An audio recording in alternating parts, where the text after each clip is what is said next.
मध्य गढ़वाल की घाटियों में एक गांव है जिसका नाम है मलेथा।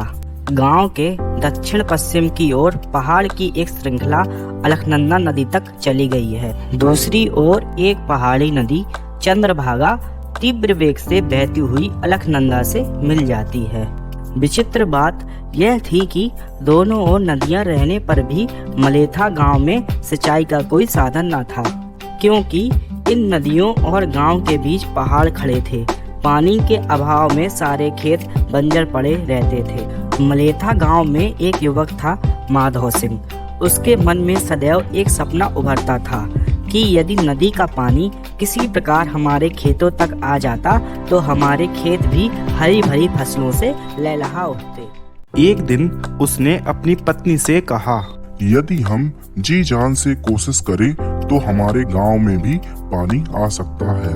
पत्नी ने भी बड़ी उत्सुकता से पूछा, कैसे? माधव सिंह ने प्रतिज्ञा की, जब तक मेरे शरीर में रक्त की एक भी बूंद रहेगी, मैं अपने गांव मलेथा तक गूल निकालकर पानी लाने का प्रयास करूंगा। मैं तब तक चैन की नींद नहीं सोऊंगा जब तक मलेथा के एक एक खेत तक पानी नहीं आ जाता।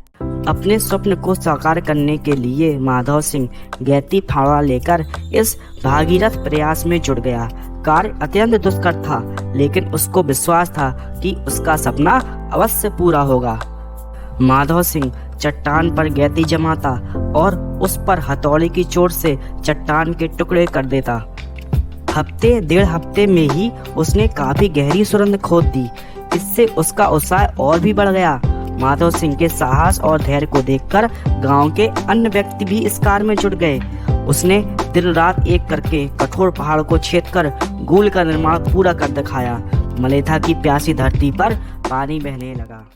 आज भी मलेथा के साग सब्जियों से भरे खेत माधव सिंह के असीम धैर्य और कठोर श्रम की गवाही दे रहे हैं। बिहार राज्य के गया जिले में गहलौर गांव है। वहां के एक व्यक्ति दशरथ माझी ने इस प्रकार पर्वत काटकर अपने गांव के लिए रास्ता बनाया है। इस रास्ते को दशरथ माझी पथ के नाम से भी जाना जाता है।